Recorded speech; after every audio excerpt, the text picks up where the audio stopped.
এক নিঃশব্দ যুদ্ধ, যেখানে বোমা ফাটে না, ট্যাঙ্কও নামে না, শব্দ শোনা যায় কেবল কিবোর্ডের।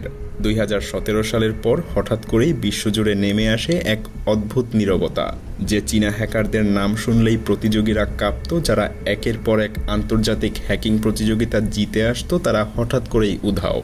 আলো জ্বলছে, মঞ্চ তৈরি, কিন্তু সেই চিরচেনা মুখগুলো আর নেই।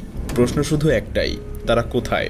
বিশ্ববিখ্যাত চীনা হ্যাকাররা হঠাৎ করে কোথায় হারিয়ে গেল? চলুন একটু পেছনে ফেরা যাক। Vancouver, March 2017।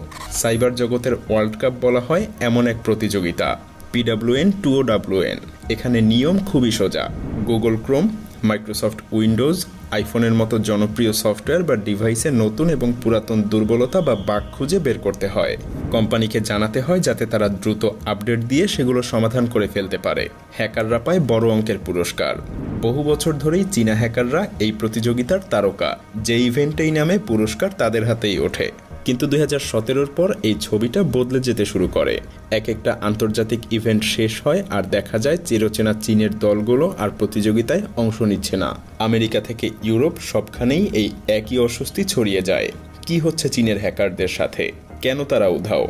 গোটা পৃথিবী জুড়ে প্রশ্ন উঠতে থাকে। এই নীরব সময়ে চীনের সবচাইতে বড় সাইবার সিকিউরিটি কোম্পানি কুইহো 360 এর সিইও ঝৌ হোং-ই একটা বক্তব্য দিয়ে আলোচনার কেন্দ্রে চলে আসেন। তিনি বলেন, বিদেশে গিয়ে স্কিল দেখিয়ে লাভটা কি? ওই জেতাটা নাকি খেয়ালি জয়, অর্থাৎ শুধু লোক দেখানো। তার মতে পৃথিবীর বড় বড় কোম্পানির যে সকল দুর্বলতাগুলোকে ধরা হয়, তার দাম আসলে কয়েক লাখ টাকা নয়, বরং কয়েক বিলিয়ন ডলার পর্যন্ত হওয়া উচিত।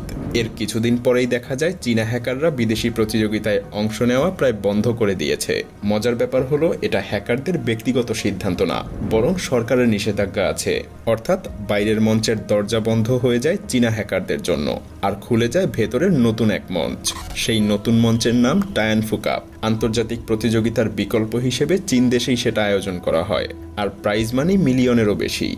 মানে সবচাইতে সেরা ট্যালেন্টকে খুঁজে বের করে আনার এক প্রতিযোগিতা। এই লঞ্চের খবর বেরোতেই নানা দেশের কপালে ভাঁজ পড়ে যায়। ইশারা স্পষ্ট, চীন হ্যাকিংকে ব্যবহার করে সাইবার যুদ্ধের জন্য নিজেকে প্রস্তুত করতে চায়। 2018 সালের নভেম্বরে চেংদু শহরে হয় প্রথম টায়ানফু কাপ।